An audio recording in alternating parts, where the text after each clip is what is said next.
All right, it is that time once again. Let's hit the books. Part of the Hammer Betting Network alongside the man, the myth, the legend himself, Mr. Joey Knish, producer extraordinaire Zach Phillips. I am merely Brad Powers. Before we talk week 2, before we recap week 1, an incredible week 1, maybe not for everyone's bankroll, although we did have a winning Friday night and we did have a winning Saturday here, even with a voided bet. So Knish and I obviously turned some things around. Before we get to anything, we'll be talking prime time. We'll be talking last night's big game. Let me remind everybody that Hit the Books is brought to you by BetStamp. Love this cross promotion. Makes sense. Easiest way, guys, to improve as a sports bettor is to use multiple sports books and always get the best odds. We recommend using an odds comparison tool like BetStamp. BetStamp compares odds across every sports book for games, futures, players, props. You can save time and money by checking BetStamp before you bet. Download the app today. If you're looking to sign up for a new sportsbook account, please check out the offers available at betstamp.app/hitthebooks or hit the link in the description. If you sign up through this page, it helps support the show. And guys, I'll start it right now. Make sure you're smashing that like button. We are trying for a record. We had a record number of viewership for this morning's show. We had a record number of viewership for the last show Knish and I did on Friday. We did last Monday. We are continuing to set records here. And speaking of records, Knish, how about the record that Florida State put on LSU? It was the most points allowed by an first top of all, 5 team. You got to go all the way back the entire poll era. No top 5 team has allowed more than 45 points in a season opener. How about that second half performance by the Noles, baby?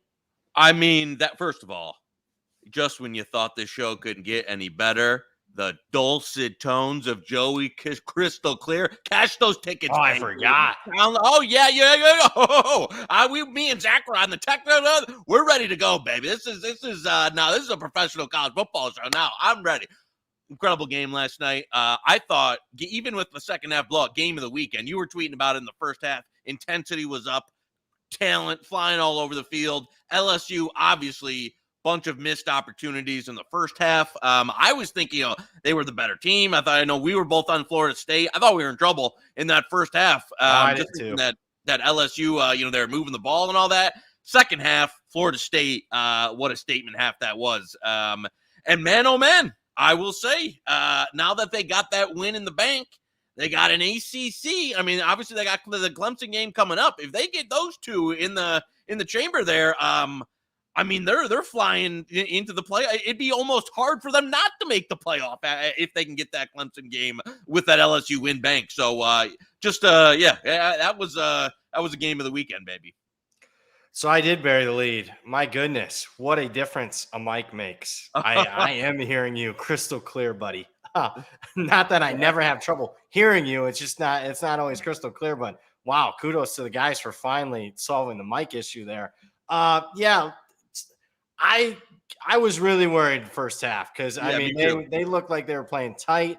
There was obviously several penalties, even though they stopped LSU a couple times inside the red zone. I was just concerned. I mean, that usually a drive right before the end of the half spells doom. LSU had the momentum there, but man, second half adjustments for Norvell. They also switched up their offensive line a little bit. They put a couple new guys in there, got a lot more push. I thought the play calling was better. They rolled out Travis a little bit more. They used two back sets. It was just a bludgeoning in the second half, honestly. I mean, they did whatever they needed to do. Brian Kelly, I mean, big game BK. I mean, I've been trying to tell people for a decade plus. You told me, it's that Catholic Midwest school. No, I'm telling you, a lot of it's Brian Kelly. Second-year quarterback, there he is. Yeah, he's not getting any. His second, it's same stuff you'd see at Notre Dame. Oh, Jane Daniels going to take the next step of the second year of the system. No, his quarterbacks never get better. Ian Book, Deshaun Kaiser, all these guys' best years were their first years. They get worse under Kelly. Also, I mean, I saw this story before. Harold Perkins out of position. He did the same damn thing with Jalen Smith in 2015, playing him out of position. So that was really perplexing, to say the least, in terms of how they leveraged him last night. And I know he's taking a lot of heat for it, well deserved. Kelly should be taking some heat. Harold Perkins shouldn't. He shouldn't be. One of the best pass rushers in college football. You got him sitting back, spying, putting him in coverage. Are you kidding me? So we'll see if they can make some adjustments rest of the season. But you're right. major takeaway is Florida State's Jordan Travis right up top of the national title future board, Heisman board, and another showcase game here in a few weeks when they travel to Clemson, a game that, from what I saw from Florida State, we'll see what Clemson has tonight, and we'll get to that game later. But, man, Florida State's obviously very live in that one because they were the bigger, stronger, deeper team and really wore down what I still think is a decent LSU team, not a national title contending team, but still a talented team. Any other things from last night's game before we start talking prime time here? No, I was gonna say let's crack it open, baby. We got a lot to hit to week one recap here. Yeah, so the news of the weekend, I think across all the sports was Deion Sanders, Colorado, 3-touchdown underdog, going to TCU, winning outright. There were some fluky things went on in the game, but no doubt about it, Colorado much better than expected, especially offensively. Shedeur Sanders looked the part, 510 passing yards, multiple weapons. Dylan Edwards, the freshman that I've been raving about, 4 touchdowns for him. Travis Hunter, 129 snaps combined, offense and defense. He doesn't wilt in the heat. Unbelievable performance from him. The other wideouts performed well. Defense got a key stop late. TCU threw a couple of interceptions in the end zone. One of them was just an unbelievable play by Travis Hunter. Colorado, what are we doing? I upgraded Colorado's power rating. Yeah, not good. It wasn't a good result for the pocketbook. Win totals. Although I couldn't get thankfully I couldn't bet a lot on those win totals. So it probably saved me that there was restrictions on what I was able to bet at those times, because one was made in December. The other one I think was made in March or April. So I might have gotten protected there by the books, by them having limits on me there. Otherwise I'd gotten a little more eager. But yeah, win totals already in question. Or are they? I want to get your take on this. How much are we upgrading? We have to upgrade Colorado significantly. The question is how much, because we can start talking week 2 Nebraska. I'm not there yet with this Colorado power rating, how they're being priced in the market. This is going to be, you've already seen it earlier, and I've seen a few bookmakers tweet this. This is going to be like the most popular side in like the history of a college football regular season game, Colorado this weekend. Everybody's lining up to bet. And I agree. You're talking about this game on the look-aheads last week, 8.5, 9, 10. Yeah. Colorado, 10-point dog to now, they open at circa 5-point favorite, trading 3 in the market. I think if you get above a 3, it has to be a Nebraska. I'm not going to go crazy because I did not love what I saw from Nebraska really week 1 either. This isn't going to be like the fade the public of all time. But what did we see? And the Colorado offense, obviously extremely dynamic, looked better than I obviously thought it would there. We're able to kind of score well. They were a bit fortunate with TCU in that game. And I thought the one thing we said about this Colorado defense was it was going to be very poor, and I think it was. And I think this is going to be, a team that goes back and forth all year. That type has these high-flying games. If you're gonna suck, be exciting, and that's what they are. And I don't think they're gonna. I don't know if they're gonna be a bowl team, but they're gonna play these up and down games, all season. So it's great for the sport, great for content, great to watch. But I'm leaning with you. Yeah, I had to, if there's a 3.5 out there on Nebraska, that's got to be. It has to be a play. I think Matt Rule can come up with the type of game plan to at least limit this Colorado offense. I trust, especially after what he did week 1. And I think they're going to ugly it up. They're going to go on some man ball. They're going to make Nebraska. I think it's going to be a very different style of game this week than what Colorado just played. And so, yeah, at a 3.5, it has to be a buy for me. As in a show play, or are we going to wait and see the public drives it up later in the week? Do you think this line is stopping at 3.5? It's a buy for me. I already bet Nebraska, but I'm just wondering because I saw the tweet from Bet Online. I'm just wondering if it goes up. Sooner or later, if you're getting so much action, obviously you don't want too much liability, and I guess there is legitimate liability now on Colorado. Do we want to revisit it later? That's the question. I'll leave it up to you because I'm with you. I'm not, I upgraded Colorado's power rating 6 points. I don't do that with any team. I just don't do it. So, and I'm still with Nebraska favored by 2. Yeah, I think I would. I think so. you'll see. I agree with that. I think you'll see some.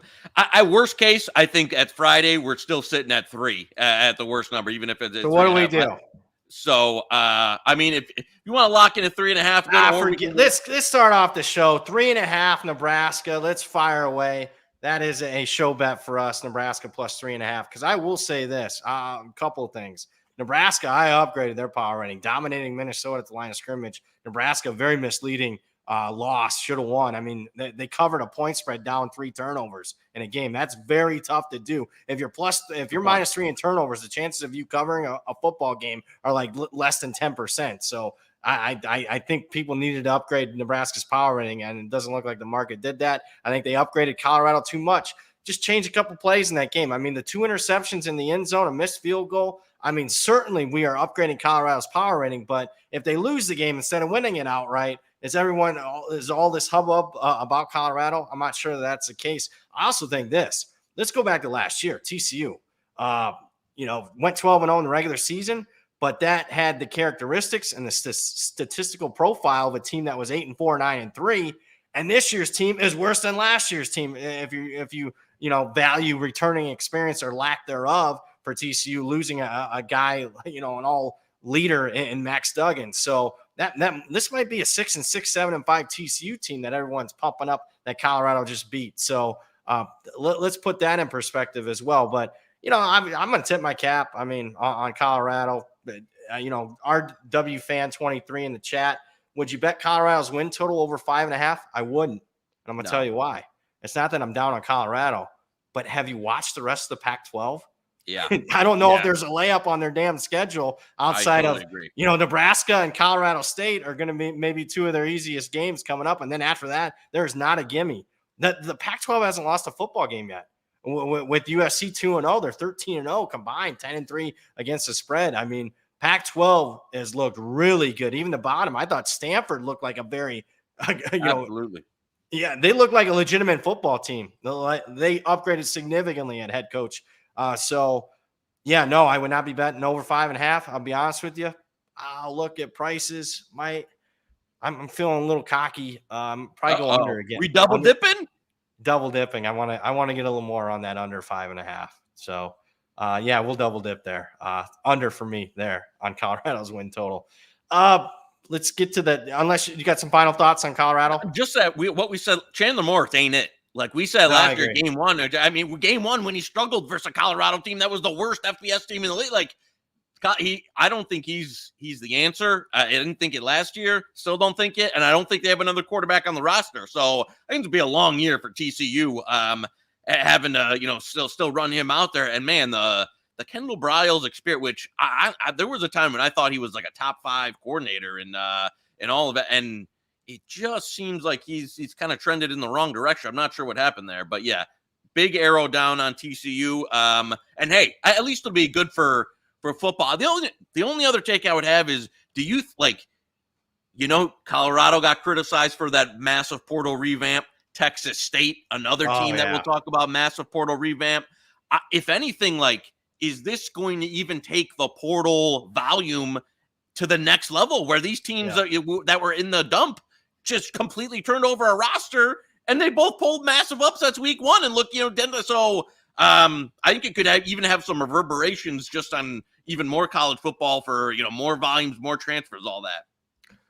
I'll have to read the rules and maybe someone in the chat can clarify, but I think it's the first year coaches are allowed to do it with so much turnover. I'm not sure somebody in year 5 is able to do what, we saw Lincoln Riley do at USC, Brian Kelly at LSU last year, and so far Dion at Colorado and GJ Kinney at Texas State. And that's a good segue. How about you, professional broadcaster with a professional mic, Joey Knish? Let's segue to the biggest upset we've seen in college football, not only this last weekend, but exceeds any upset we saw in college football as far as an outright upset in any of the games last year. We have Texas State, a 26.5-point underdog, wins outright against Baylor, and there wasn't much flukiness in the game, to be honest with you. You texted me, but we're still in the first half. You're like, hey, Texas State's going to win this game. It wasn't on one of my TVs, but kudos for you. I mean, I got the proof. It was in the second quarter. You're like, Texas State's going to win. So, Interesting. And a lot of it is the fact of what you already mentioned. Colorado had the most transfers, second most, Texas State. And, I'm not sure that Baylor had a grasp on what they were trying to do. Didn't look like they did a very good job of scouting. And what do we make of Texas State moving forward? This was a team I also bet under a win total. I thought 4.5 was a lot for a group like this.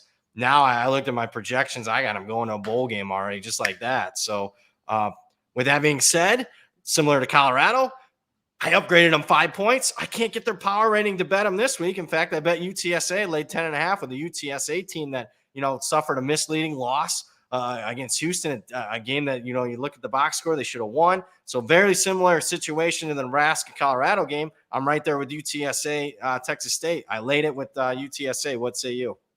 No, I mean, this is obviously, a massive impression. When I was looking at that, I was like, the size on this Texas State defense, is so, Baylor wasn't able to get the run game going. Yeah. And you're like, man, this is, it was like a UMass type of level where you're like, I haven't seen this team with this level of player since I can remember. So obviously they're much better, but as you said, you know what? You gotta have some contextual there, where what's happened with Colorado was a little bit of the Texas State here. Now, I didn't partake in this one as we got some Nebraska.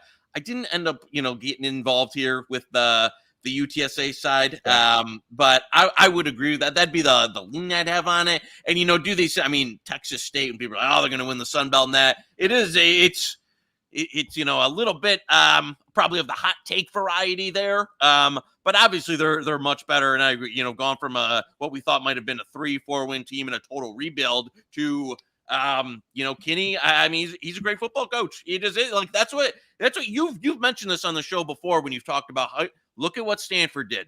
Boom, got an elite FCS coach. Look at what in Texas State is the elite. If you do that and you get some guys out of the portal, you can turn around these programs in 1 year in these days. And that's something I know you've been keen on in the past with telling teams to go get. And I mean, it's real deal. They're the guys you can coach out there. And I think that is, if I was, a G5 or a lower, Power 5 program, that's the move I'd be making.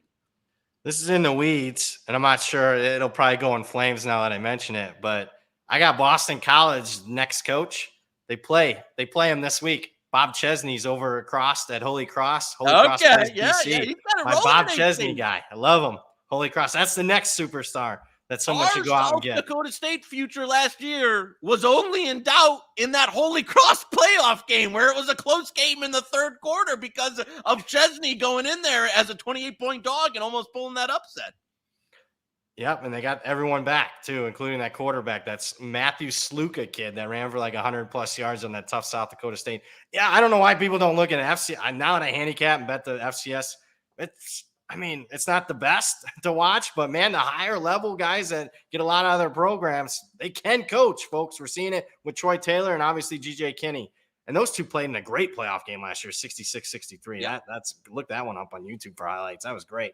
All right, let's get to some more. How about this? Live viewers right now. We are approaching 400 already. We are already almost at 100 likes. This would be setting records here already 20 minutes into the show. Love it. Winning does help. Finally, Knish and myself. We should have gotten more aggressive.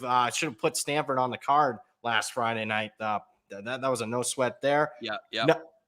Another game, and I promise at the end we'll talk tonight. We'll get some early thoughts on some of the biggest games week one. Keep in mind, guys, we do a Friday show. We'll run down everything.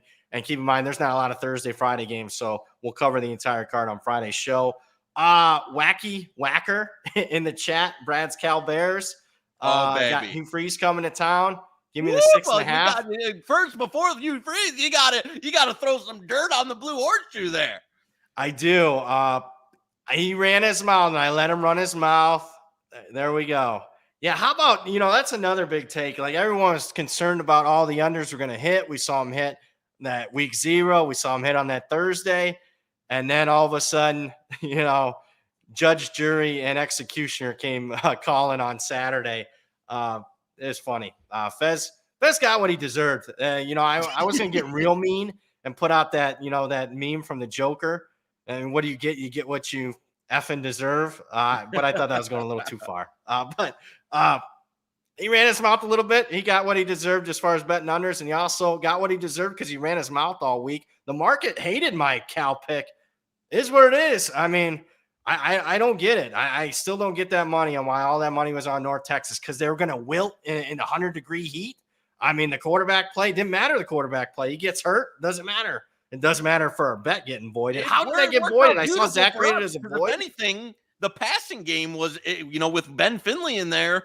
Obviously, the first couple of drives with Jackson, they were really wanting to run it, and they had no problem running it, but they add in Finley, and they were still able to pound it and get some more offense going. So I don't know. It's tough to say because we don't have enough of a sample of Sam Jackson to know, what the but hey, Finley was able to execute that pretty well, and hey, that'll be a phenomenal game this week for Auburn with be a high flying affair again. Oh, so that was a win. Zach is telling me it was a win. I don't know. I think I woke up Sunday morning, looked at the bet stamp, and it was like voided. But okay, no, cool. It did because he started the game. So okay, Jackson cool. started, had some stats. So yeah, if you got that under in there, it was a winner.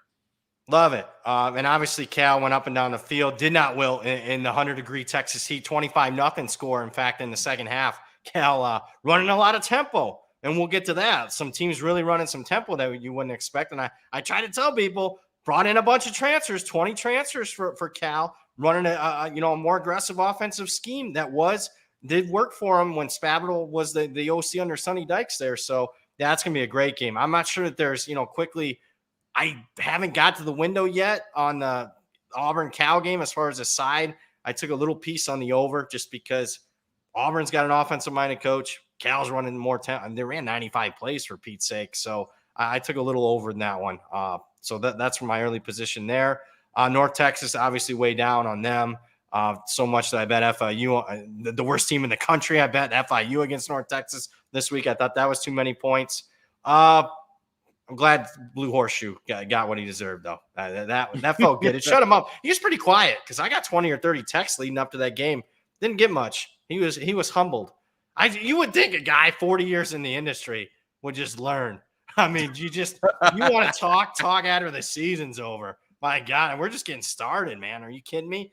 Let's go to RWF fan in the chat. Thoughts on SMU plus 17 against Oklahoma?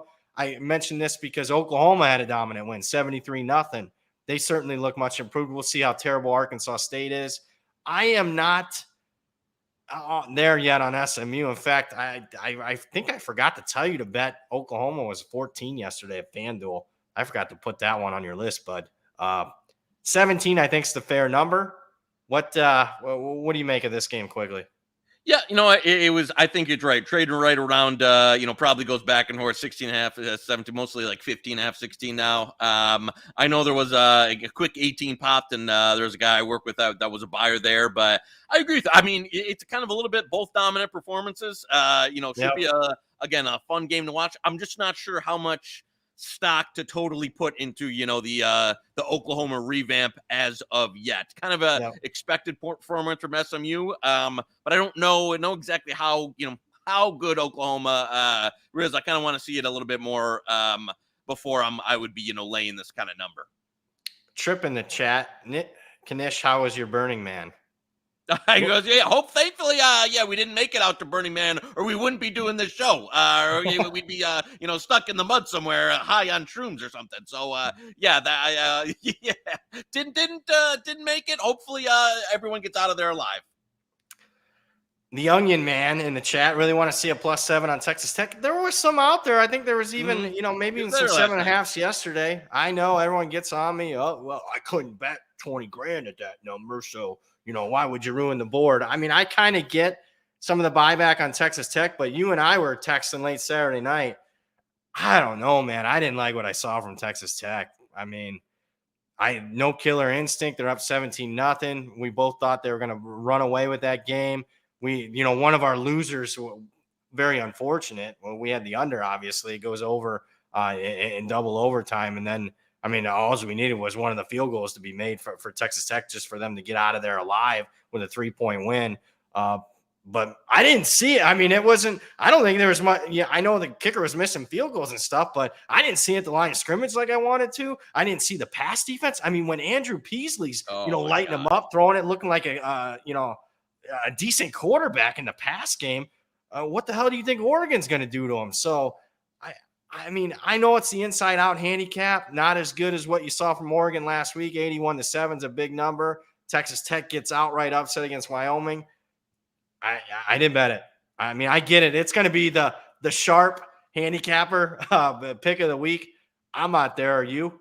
I mean, no, because I mean, when it was 17-0, our only, my only thought was like, well, I hope they don't score too many to ruin this under here. Thought it was going to be like 49-3. Instead, they don't score again until at the death to send it to overtime, and it looked the offense just completely stalled out. Wyoming went to kind of like that soft zone, and Texas Tech, they just couldn't do anything after those first couple drives.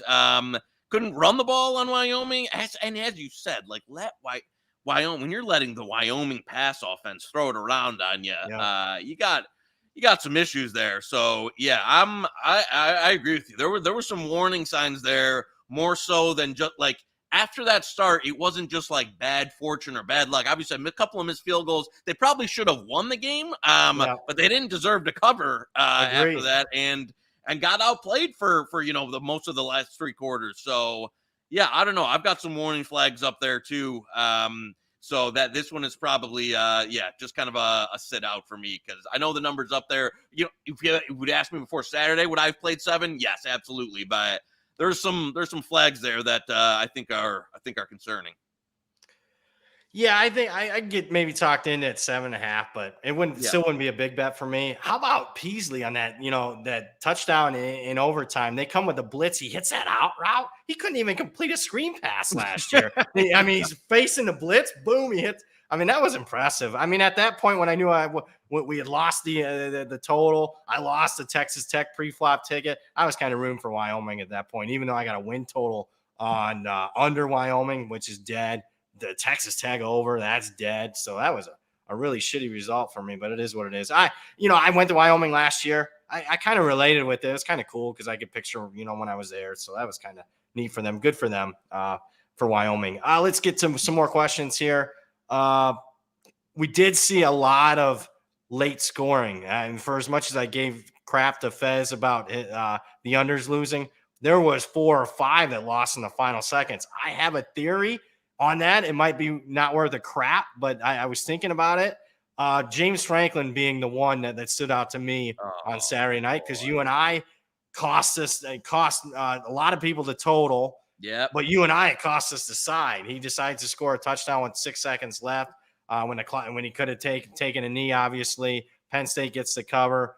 More importantly, Drew Allar looked good. I had my questions about him. Looked good. He rose up to expectations. I know a lot of people were giving me shit on Twitter, but I mean, I don't hold grudges. I just didn't like what I saw in the spring game.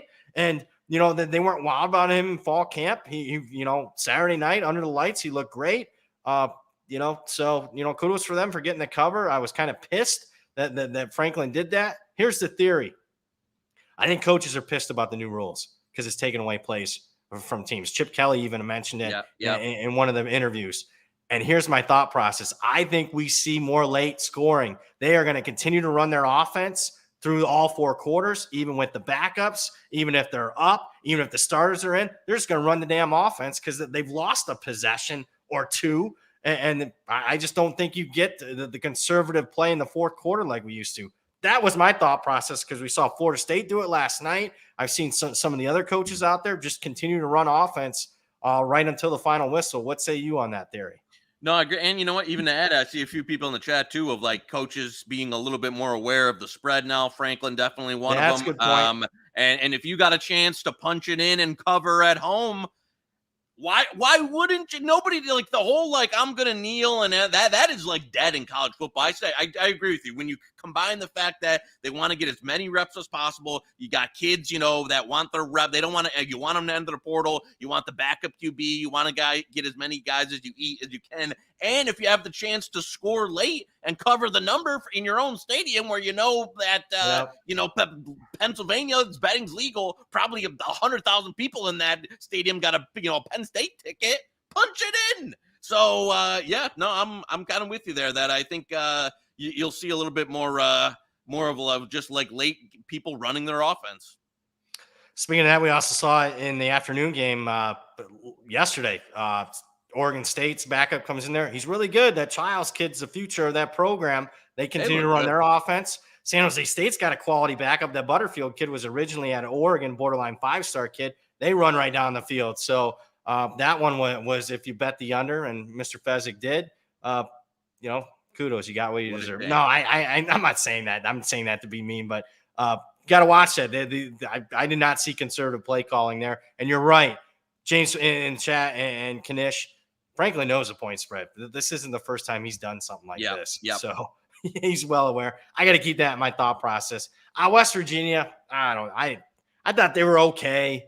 I didn't do much with their power rating, maybe a slight downgrade. I didn't like some of the it's G5 shit with the little merry-go-round. I know Andy Reid does it, but he can do whatever he wants. He's Andy Reid. I see it from some of these coaches coming from the group of 5. They run stuff that they were still doing at group of 5. I hate that gimmicky crap.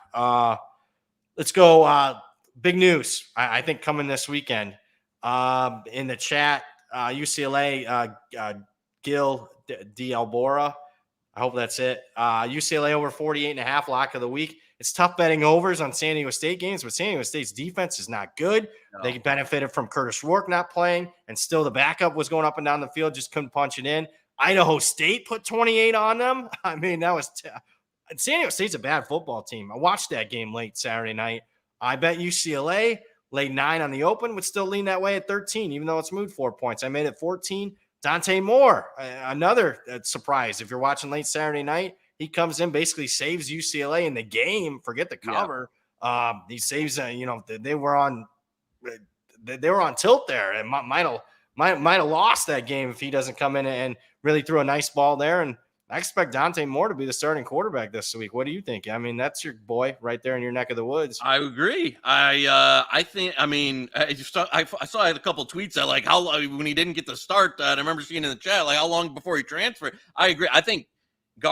Chip's got to make the move now. You saw a massive difference between the two guys there, and you won't listen. You got to even if he had an interception that you got to let him make the mistakes because at the end of the season, I think that'll pay dividends. Where this guy can be I don't want to say maybe Caleb Williams is a little bit of a overreact, but I think next year, the year after, he can be Heisman type of level quarterback, first round pick type of that. So yeah, I don't you might get some early, mistakes out of the way in that and may not, be, the elite team to start the year. But I think, hey, at the end of the season, you'll be seeing, Dante Moore being a pretty solid quarterback. And even then, he looked better than the other options they had already. So I wasn't as high on UCLA as some others there, to start the season. I would say I'm still not. But I think going to Moore is the right move, and you'll see him improve throughout the season. Yeah, it's tough to say. I mean, I'm high on, there's a chance they could be better, but everyone looks better in the Pac-12. I thought Oregon State really looked good against San Jose State, considering we had two comparable. I mean, San Jose State played USC and Oregon State back-to-back. I actually was a little bit more impressed with Oregon State's performance against San Jose State on the road than I was with USC. So, I don't think there's an easy out this year in the Pac-12, with the exception maybe Arizona State's the team that's going to be really poor. We'll find out this week. Really good data point, I think, judging where Oklahoma State and Arizona State are going to go in the rest of the season. Give yourself a round of applause, Knish, extraordinaire producer, Zach Phillips, everyone watching. We smashed right through 100 likes. Congrats to everyone viewing. Really appreciate that, guys. Let's see if we can set a record here in the final half hour plus here of the show. DeCucci bets. I think that's how you say it, DeCucci. Am I a masochist for betting Sam Houston State again after a House Shoemaker played against BYU? God. I know you were watching this game because there's another game you were texting me about. No, I bet Sam Houston State plus 17 on the open. I would still lean that way at 15. I think anything above 14, I would take them. I think their defense is legit. I was watching this game with texting back and forth the sports cheetah. He's a BYU guy. I had some Sam Houston State in some of the round robin with the money line there. It was 7-0, and it's like this team just cannot put together a drop. Like that Shoemaker, how could you go into the season again with that kid as a start? I know they tried Grant Gunnell and he couldn't win the job. find somebody, find a FCS quarterback to get, throw them some $50K to come be the quarterback. I mean, their offense, I was expecting, at least a minute. They couldn't run the ball. The Shoemaker kid, they do have a legit defense. I couldn't do it. When I saw 17 at open, I'm with you. I'm like, oh my God, am I really going to I couldn't do it. I literally had to physically walk away from the screen because I didn't want to bet. I was texting people Saturday night, I'm not betting Sam Houston again until they change quarterbacks. That was a brutal game. No, I'm glad we got the cover. I'm glad we got the under and all that. They couldn't cash them. They probably should. They could have won that game if they had some type of pulse on offense. But oh my God, it was that tough to watch. He is. He has no athletic mobility. Threw a couple of horrific picks. I don't know how. I mean, they got to try somebody else. I don't know what to say other than you have to. Whoever else is on the roster, do an open tryout. Give me somebody else. Tony Pizzuto in the chat. Dog is UConn +3. If you're watching some cross promotion here earlier this morning, UConn was the selection that I gave out, the one. Now we started. It was Labor Day. I know even Knish was asleep. He didn't get his pumpkin brew yet. His 5 cups of pumpkin brew, nitro, whatever the hell you get, man. Yeah, it was a little early for Joey K. And you're on the East Coast. I'm on the West Coast. I'm going to bitch for 2 seconds. Man, Saturday, I got so many people running for me on the East Coast. They're not – I'm up before them. I mean, an hour or two, and they're sleeping. What the hell is with you young kids, man? I mean, I'm on the West Coast, and I'm up before you guys. Come on, man. Let's go. Season starts. 1 HP in the chat. I like Tulane +7.5. Pratt seems really good. Running game didn't fall off. I mean, I was the only one that liked Tulane last Saturday. I cashed it. Felt okay about it. I thought there were some opportunities for South Alabama, certainly with some turnovers, but I thought Tulane was the right side in that one. So, with that being said, even though I thought I was high on Tulane that game, I'm out on this game. I bet Ole Miss on the open. Would I bet it at 7.5? No, But I wasn't the only one betting Ole Miss last night and this morning. So I'll just put it that way. Yeah, I agree. I know a number of people who were on this up to a touchdown. So yeah, I think if anything, if you want to bet Tulane, probably pump the brakes and let some more money come in on Ole Miss. +8.5 at Sport Trade, New Jersey there. A little bit extra juice there, -117. Shop around. But yeah, you're right. I figured that would be the case on almost. Not that we're down on Tulane. I liked what I saw there. Charles Saul in the chat. Brad, you wearing the Rebels gear because you're going head-to-head with Knish's Wolverines this week? Speaking of head-to-head against you got the Wolverines. Man, I don't know. I was so worried, man. Are you kidding me? At the end, I was like, man, I'm going to lose a score here in the final. I had to hang on for dear life. Not sure that I had the right side. You got me more onto it, actually, after we had already went head-to-head. You got me more on that play when you're talking to me about the injury report on Friday's show. So much that I released the clients. But your information was correct. I'm not sure the result was that great because East Carolina couldn't do much. Man. But, Zach, you had didn't you have a tweet to pull up here honoring the fallen hero Harbaugh? There we go, baby. There you go. Free Harbaugh. I got to get one of those. I don't know who's making them, but give me a free Harbaugh shirt. If you know where one is, I got to get a few of those. Because, yeah, that was enjoyed it. Man, they East Carolina, Garcia just can't. He couldn't do anything. They were switching quarterbacks. They couldn't run the ball at all. I thought their passing offense would be a little bit better. And, man, J.J. McCarthy looked like, woo, look out, baby. He looked real deal. He was really locked in. That was as accurate as I've seen him in a Michigan uniform. So people are excited in Ann Arbor, I'll tell you that, and including this guy, especially after what we saw from the folks in Columbus. So yeah, it's I didn't have a play though on the UNLV game. I thought I almost at 38.5 on the soft open, decided to pull it. Didn't. I think 35's about right. Laid 34 with the blue. Okay, there you go. There you go. I was looking for. I didn't find, but yeah, I would agree. If I see under 35 again, I will. I'll join you. That's where I'm at. I bet over too. I mean, also, guys, you don't have to be that smart. I mean, I'll tell you something to do when you're betting early in the week. You don't even have to. You don't have to have your own power rankings or anything. Look what got steamed significantly the week prior, especially if you end up getting multiple weeks of it. One of the biggest movers was UNLV. The total went up like 10 points from the open. Who's betting FCS? Guys like me are betting FCS. Public's not. So yeah, you should have probably gotten a UNLV over ticket in this game. They are running a much more up-tempo offense. Look good, actually, UNLV. Look competent. I actually bet against them last week. Lost that ticket there. But let's transition from Michigan, who looked the part, especially in the first half, to an offense in Columbus didn't look the part. Looked like a different team program. I mean, I didn't watch it play for play, but it was on one of my screens, and my goodness, I did not see a dynamic offense in Ohio State's win. Defense did look okay, but it was just Indiana. What's your thoughts on the Buckeyes? I think my thoughts, and I texted you this, I think for the first time in what, a decade, that they don't have that it player at quarterback right now. I'm with you there. And you know what? I'll even bring it a little further.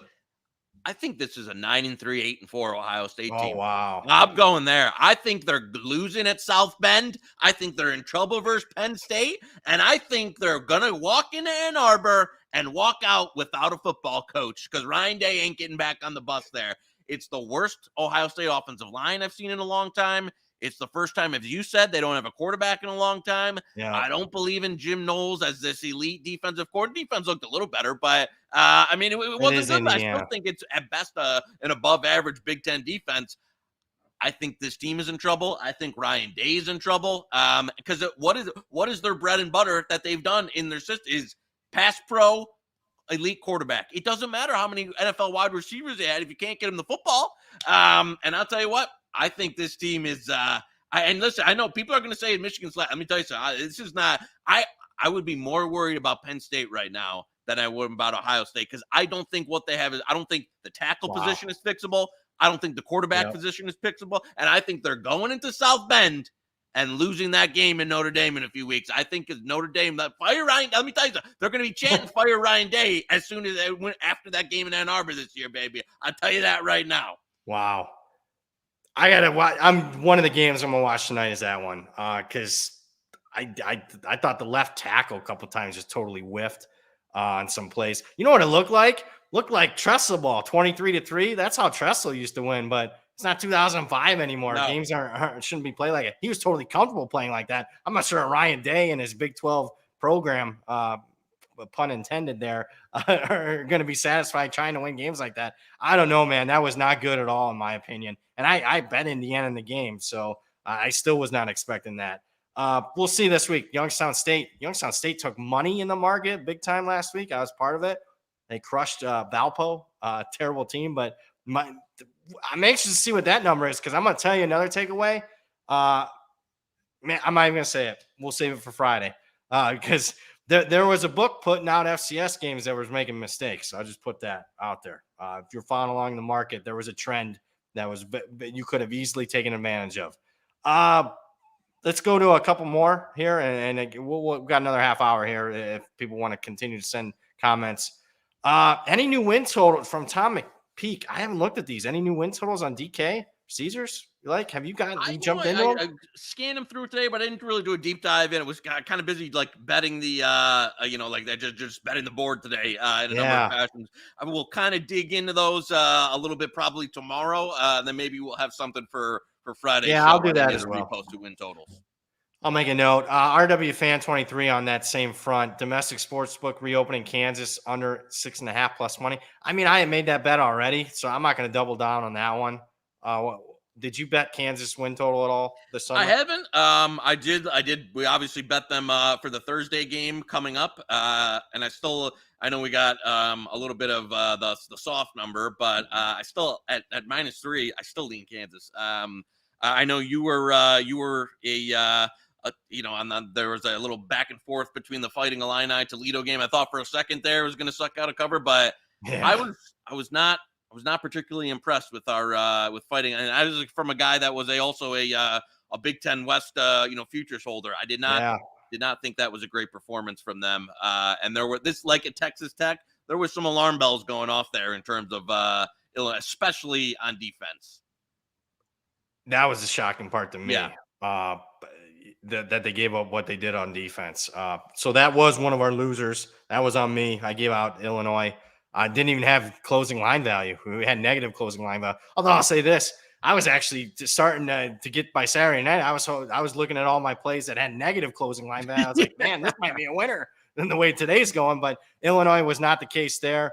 There was a point where I thought we'd be okay there in the fourth quarter, but it didn't last long at all. Toledo was absolutely the right side. I didn't even make a case Toledo probably should have won the game outright. They had to hit that Illinois in their final scoring drive. They had to hit that fourth down play down the field, 30 yards. I mean, the chances of completing that are like 10%. So, that was rough. So, yeah, thank you for everyone watching. Knish is a really good guy. He helped me get down some of these openers. Believe it or not, Circa's not the world openers really anymore. There's some books. Hey, they're going to get aggressive. And I'll just put it this way. I don't know if the bookmaking is even at Circa's level. If they're going to release them even earlier on Sunday morning, Knish is going to take advantage of them. So I thank you for that, Knish. That was a good Sunday morning little birthday present. If they win, they should. We got some value there. AR Tucci in the chat. Notre Dame -7 against NC State. No, I think 7's about right. I know Circa opened 6. Somebody beat me to it because I was betting a total. 7 seems right. I got to be honest with you. I'm anti-Notre Dame. I'm worried that they haven't gotten punched back yet, playing 2 tomato cans. But, man, I'm worried NC State doesn't have the athletes. Notre Dame, they don't know. Who do they have on the outside, running back or wide receiver? I mean, you can't do separation against Connecticut. You're going to do it against Notre Dame? I don't see it. And, man, Notre Dame just a lot of sloppy. I've watched this for 2 weeks now. A lot of sloppiness. I mean, Notre Dame's they were a little bit sluggish early, which is to be expected coming off of Ireland, but there's hardly any penalties, hardly anything stupid. Their backups get in there. I mean, they're kind of a well-oiled machine. They haven't played anybody yet, but they've done – when you cover a 49-point spread, being Notre Dame, I mean, you did something on every level. So I would lay 7, to be honest with you. Have you bet that game yet? You know what? There was a early look ahead that was under a TD on that Saturday. I think grab some 6.5. If it goes back under 7, I agree with you. I'll pick up a little bit more ND there. I know some people that on the other side where it was when it was 8, 7.5. Some places they played some NC State, but I'm with you. I'm pretty down on NC State after what I saw versus UConn in things that I agree just aren't fixable. I don't think the offensive line is particularly good. No. I don't think they have the skill talent to really move the ball. So and I'm a Brennan Armstrong fan, but you can't do it all by yourself. I mean, he was having to do it all by himself to beat UConn. So now you're going to go up against Sam Hartman and Notre Dame. So yeah, anything if I'd be in on some more Notre Dame under a TD. Did Trip Tepper in the chat, did you guys max bet the UTEP +3? Knish asked me about it and missed opportunity. Did you? Because I didn't. I'm feeling almost embarrassed that I didn't bet it. Yeah, I bet again. There wasn't it wasn't open at a ton of places, so was able to grab some there. But I know I was just assuming after the Northwestern performance that we saw versus Rutgers was figuring there was going to be kind of an oversized and not a Colorado level reaction, but a significant, market reaction to what we saw from Northwestern, which was rough to say the least. And I'm a little bit higher on UTEP than some. I bet them, in the extra game versus Incarnate Wood over the weekend, and then I thought week 1 versus Jacksonville State they should have won. They kind of dominated that game and should have won. So I'm kind of high on UTEP in general. And just one data point, and maybe Rutgers is better than we might have given them even some credit for. But Northwestern could be a long season, because I tell you what, Howard is better than I thought in FCS. I don't know if Northwestern doesn't win this game. Let me tell you something. They could be staring at a bagel in the face. Pure power ratings. I like Northwestern here. Are you kidding me? UTEP favorite on the road. Oof. My ratings. Although I'm conservative, guys. So I didn't downgrade Northwestern's power rating 6 points off of that performance against Rutgers. So maybe I should have. I just didn't. So my power ratings say value Northwestern +1.5 there. Steve W in the chat. Brad, do you have reasoning on Miami, Ohio that you like? Power ratings. I mean, and here's what I'm looking at. My power ratings say play against Miami, Ohio last week. My power rankings have said play on Massachusetts against New Mexico State and Auburn. And then all of a sudden I got a disparity with Miami, Ohio. My power rankings closer to 10 and the early market was 5.5. I know even with a low total, that's why I bet Miami, Ohio, because, I haven't been overwhelmingly high on Miami, Ohio. I've been high on UMass, and all of a sudden my power ratings all of a sudden are saying play against UMass. So that's what basically it was there. And look, Miami, Florida might be a pretty damn good team. Yeah, I know Miami, Ohio got dominated, but I also think UMass now week 3 across the country, New Mexico State, back home, across the country to Auburn, back home. I mean, now it's week 3 and Miami, Ohio needs a win. So I lay 7, lean that way. I wouldn't. It was just, get in front of a line move. That's what it is early in the week. Did you partake in my action there? Yep. Was with you. Last night, betting some 5.5 out there. Even at 6, it was still at 7. Now it's a little bit, less to see if you could. Yeah, I mean, if FanDuel still got that 6.5 and you're out there, you got access to it. I would buy that. I think anything under 7 is good there. Yep. I agree with you. I think Miami of Florida just showed out, and you're talking about like massive different level of athlete than what's in the MAC. And now you get to transition into going back to play UMass here, which I will say, and again, they're much better and all that. They can't pass it. Like, they literally have no passing offense. So I think that's going to be tough going against Blaine Gabbert and a little bit better of kind of a team that's more on Miami of Ohio's level there. So under 7 is good. Chris Barry in the chat took us 52 minutes to get to the game, and we'll break it down in a little bit more in depth, obviously, on the Friday show. We still like Texas +7 or better. Do you, Knish? Because I don't. I'll just be honest. I didn't. I'm sorry, you threw me a curveball there. I don't. I'm not a believer in Jalen Milroe, and I know that Alabama defense, talent-wise, all that stacks up. And I know Texas a little bit of a slow start versus Rice, and that didn't look super crisp early. I think if Texas comes out with the right game plan, I don't believe in terms of Jalen Milroe as a passer against Middle Tennessee. Sure, he was 15 of 18 or something. Pretty efficient in that. I don't think you can just line up and run that RPO, type of style offense against a defense that has similar athletes. And Texas isn't the elite of the elite defensively, but they got a lot of players. And I think this will be a game that'll be, for me at a touchdown or better. I'm still in on Texas. Obviously, something we talked about all summer. And I'm not going to be, there's some plenty of 7.5s out there. It's not one that I'm buying off or anything. I like Texas over at TD for sure. There you go. I've got it. That's on the docket for me. I got to watch tape. I'm speaking out of some ignorance. I didn't really dive deep into the Alabama or Texas games. Just didn't have much on those games, so I didn't watch them on Saturday. And unfortunately, we had a bunch of games on Sunday and whatnot that I was watching yesterday. Michael Schultz in the chat. Rutgers overreaction versus a horrific Northwestern team. Temple +9.5. We did see the 10s get taken away this morning. I kind of agree with that move directionally, but not a huge power ratings value play for me. Were you part of that Temple money earlier today? No, I had nothing. I'm pretty. I mean, Temple was on the ropes for Akron for a while. Yeah, they were. Wimsatt, again, it could be a disastrous Northwestern team. Wimsatt did look better than last year. I'll give him credit that, because he's a guy I shit on a lot in the offseason. He was better. It wasn't like I was looking at Caleb Williams, but he definitely looked improved, and their offense was kind of able to consistently move the ball. So this isn't one, and I'm not high on Temple just overall in general. So I did not, but it would need to come down significantly further for me to want to get involved laying a number with Rutgers there. Got a couple questions in the chat on this game. Arizona, Mississippi State got some -8. Would still like it at -10. Mickey Hill also brings it up. FanDuel open Arizona +18.5. Yeah, that was one of the FanDuel bets I sent your way, buddy. That was on the list. That was off. FanDuel, that's a horrific number, to be honest with you.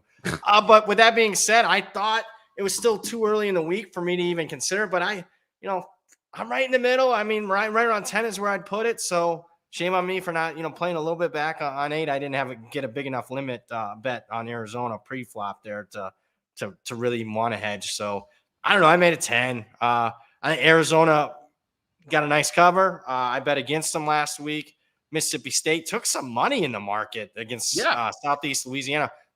I haven't dived into that was the case. I've made like 30 FCS bets, so that was one of two that went against me.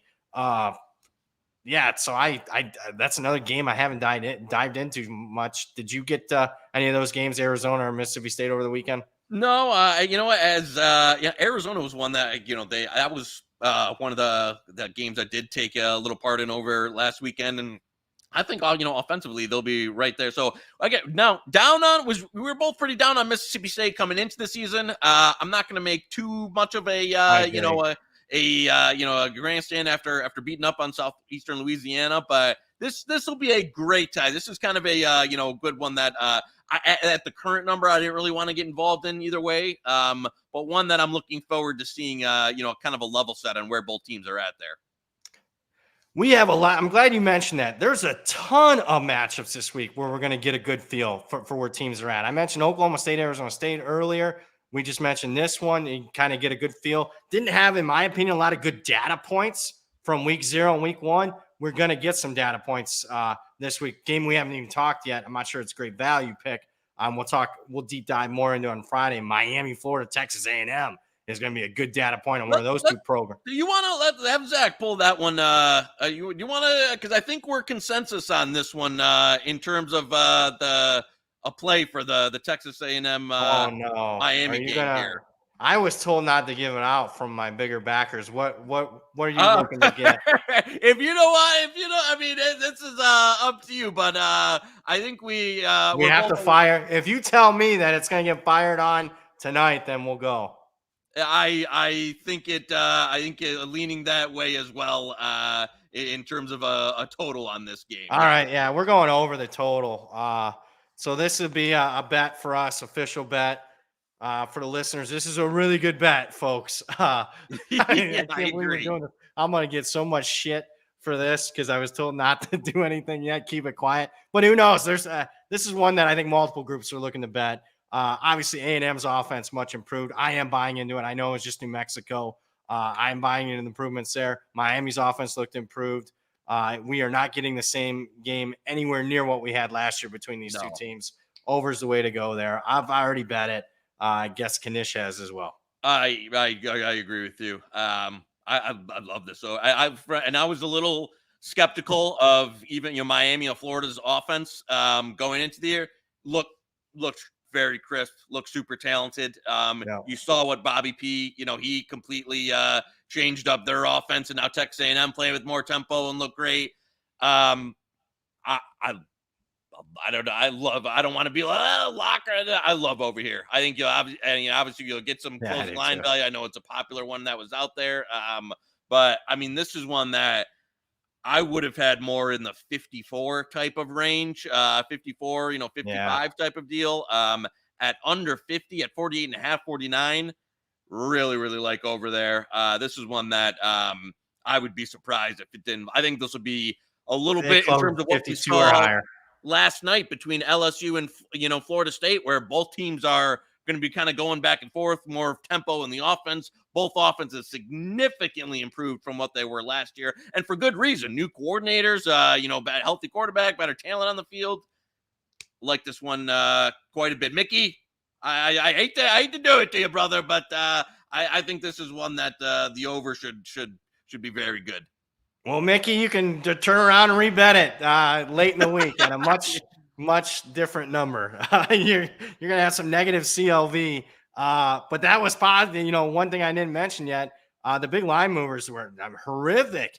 I had a tweet about this, like the line movers of 3 points or more. Even if you bet it prior to the move, like you said, oh, you know what? I'm gonna correctly predict the 44 games that are gonna move 3 points or more. You're gonna win 20 and 24. I mean, that's ridiculous. That's before the move, and 16 and 28 after the move if you're steam chasing.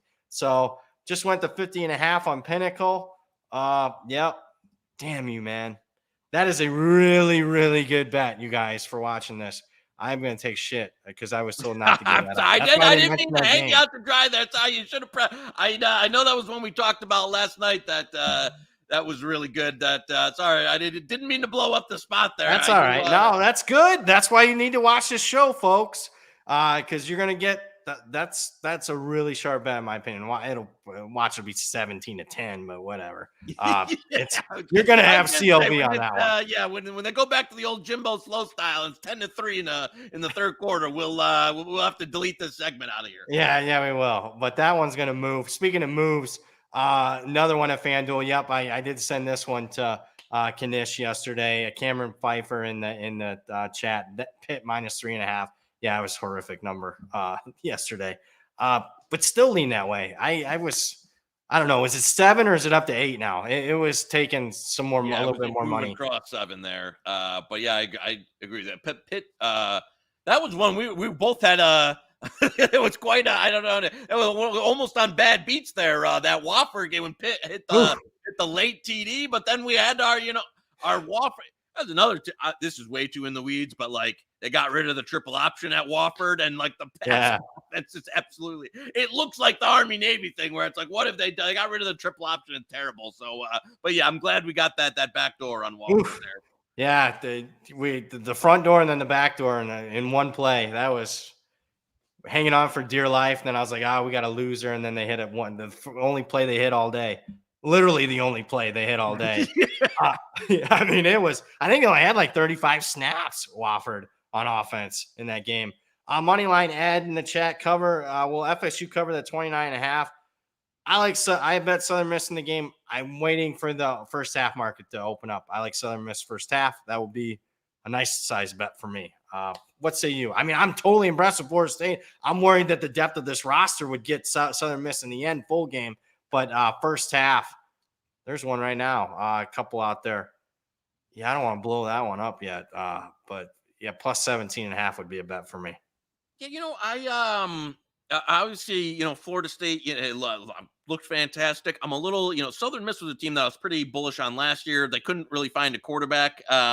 Hard to take, a little bit in terms of like what their offense was going into it. The Elkhorn game, I mean, I don't want to take too, but it wasn't Overwhelming. No, it was not. It was not overwhelming from a team that is not very, very good there from the FCS level. So, a little concerned they might just be absolutely outmanned, but yeah, I would lean that way too. I saw some places open it back up 31. Didn't think it justified that level of adjustment, even though, Florida State kind of pulled away last night, but thought that was a little bit of 29.5, probably where it should be now. So yeah, I don't have too much on there for where it's at currently. Where are you? I see a couple people have to ask you. Iowa State. Because I know that was one that Iowa State over the weekend they cover versus Northern Iowa got totally steamed down, and then they blow them out.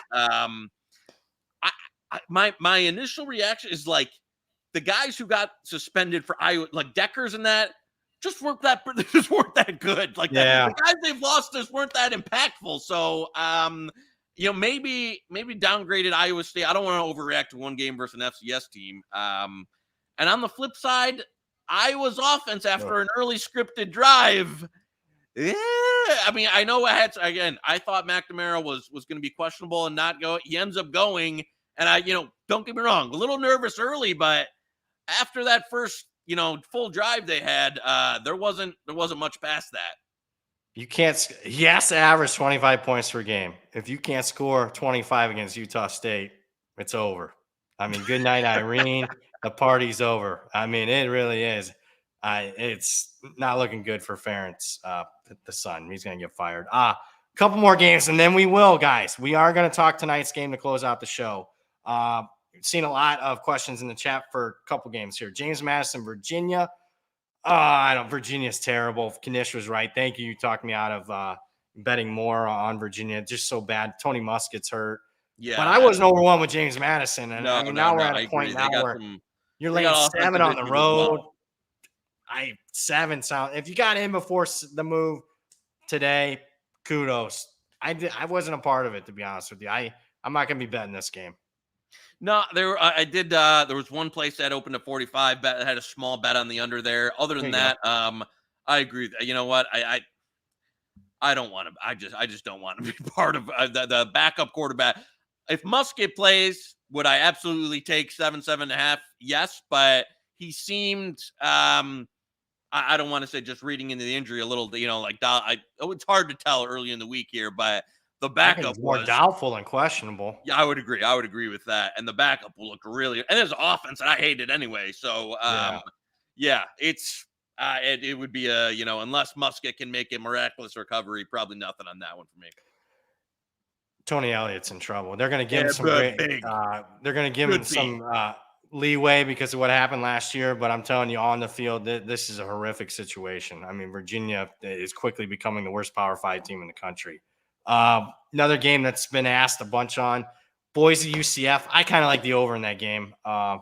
Boise ran some decent tempo. Probably could have scored more against Washington. I'm not saying that they're the right side. Washington annihilated them in the pass game. UCF looked good offensively. Yeah, as long as the weather holds out, I mean, over 57.5 looks good to me.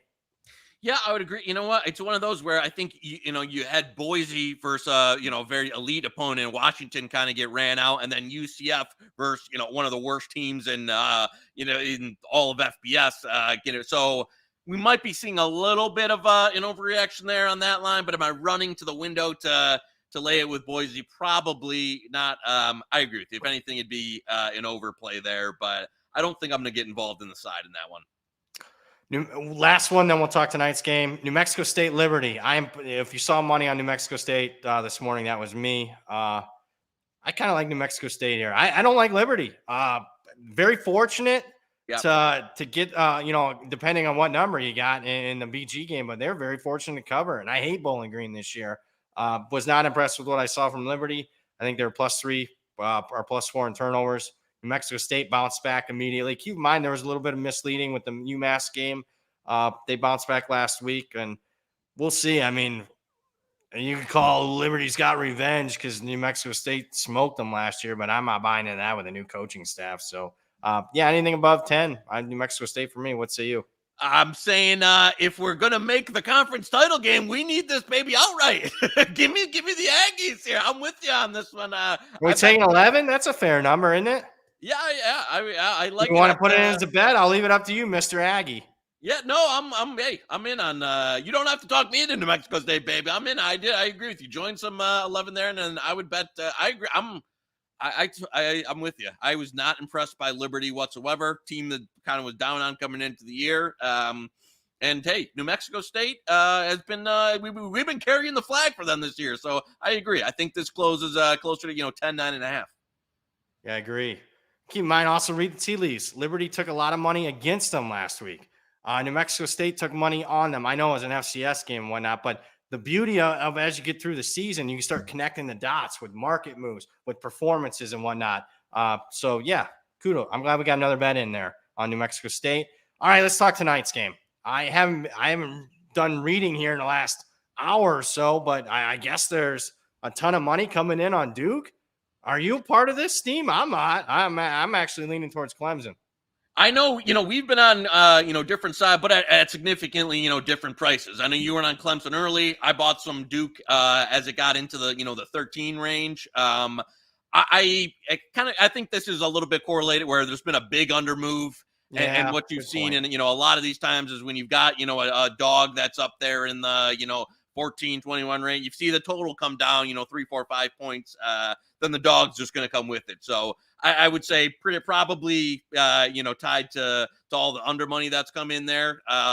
But now, you know what, if you haven't gotten involved either way, I think it's one of those where the price to play Duke was when you could have had them at even I think 14 flash for a little bit, but there was 13.5 for quite a while there. It wouldn't be one that I was jumping in now, but I even some people I bet with even still liked the under when it was 55, 54.5. Obviously we've played it at a few numbers long ago, but there's some people I bet with that even the wait till game day liquidity that still thought under was good here. I'm on I think Klubnik, if you can, I don't know. I think FanDuel has 262.5. I went under for him on passing yardage. Not this isn't the Sam Jackson level under banger. But there's where look at that giving out a bet right before. I love 264, 266.5. Whatever. If you want to go 264, Zach, that's the most widely available. I like the Klubnik under passing yardage there. I think respect what Mike Elko does. I think that's a big number for a guy that I'm going to have to see. I'll pay to see it, baby. It's one of those that I didn't think he was particularly sharp last year. I know it's a new offense and all that, but for a game that's been hitting under, I still think Clemson will try and establish the run and have more of the advantage trying to run the ball there. So I like under on his passing yardage in the 260s. I would be surprised if this would if he gets above 300 in that, then it'll be a Clemson cover. So yeah, I would under 266 there. Yeah. Yeah, I on that front, I don't know. I think Clemson's better than what they've been the last couple of years, but they still don't have the wide receivers. What they have gotten a little bit better, at least from my eye test watching spring games, they got a little bit more girth on the offensive line. Last I checked, Will Shipley's still there. Phil Maffa's still there. They're still going to run the football. Yeah. A couple announcements before we let you guys go. We had over 400 concurrent viewers. That's a record for us here. So kudos for you guys for watching us as the show continues to grow here. We set a record also for likes, well over 150, which was the goal here from the pizza man and your boy Moretto. Yeah, we keep, and I know you say this, but I mean, I'm not a big ego guy, but you and we're killing it on this. But we're definitely helping them guys out. So we're going to have to – you got an agent? We'll have to renegotiate our contract. I was going to say, this is going to be like, walking into Portnoy's office and telling him, telling him to double the fees here. Love it. So before we head out of here, do you got any closing thoughts? No, I'd say, obviously, excited for week 2 here. And hopefully, get some more plays in there on Friday and appreciate, obviously the chat and the views and everything and the likes has been crazy. So it's really blowing up here. So I appreciate everybody for listening. Hey, Thursday, baby. We're ready to go. The Thursday night game. Thursday, I don't know. I'll probably do. I'm sure we'll have some live watch along going if you want to see me stroke out when Mahomes has 3 TDs in the first quarter. Money came in on Detroit. What was that? Yeah. Blue Horseshoe was part of it. Blue Horseshoe likes the Lions. What do you think about that? I liked it until you just told me that. But it was over the summer. I sprinkled some 7, but under a TD now. It's getting a little. I'm. I'll have to pay. Our friend of the show, Hitman, took a Gibbs, if you want to prop there, a Gibbs receiving yardage over in the high 20s. So, and I agree. I think he'll be a massive part of the passing game there. So I don't know I'm not sure I haven't looked at the board there, but hey, if you want another prop bet there, friend of the show had liked the Gibbs receiving yardage and all-purpose yardage over. So I think 21.5 was the final. I thought that'd be more widely available. So hopefully he's not. He's running a tout service on 1 out. So hopefully I didn't jam him up there, but I think he liked it at up to 29.5. You'll get phone calls. I was gonna say I will on the total, the Miami total that we gave out. But that's why you stay until the very end, because you never know what you're gonna get. You got a couple of prop bets at the very end, so you got to stay tuned and guys, make sure you're subscribed. in the chat. Very interesting. We didn't see the Blue Horseshoe today in the chat. Very interesting. That he's been. Imagine he's been so quiet. I haven't got a text from him. Must be busy. Yeah, humbled. Hopefully, humbled. Still, hopefully he gets humbled again. To be honest with you, because he can't get enough the way he was running his mouth. That is the legend, the man, the myth, the legend himself, Mr. Joey Knish. For the producer extraordinaire, Zach Phillips. Guys, make sure you're subscribed to the Hit the Books YouTube channel so you get notified in real time whenever a new episode drops or we go live. You just watched a record-setting Hit the Books show, part of the Hammer Betting Network. We'll talk to you guys Friday.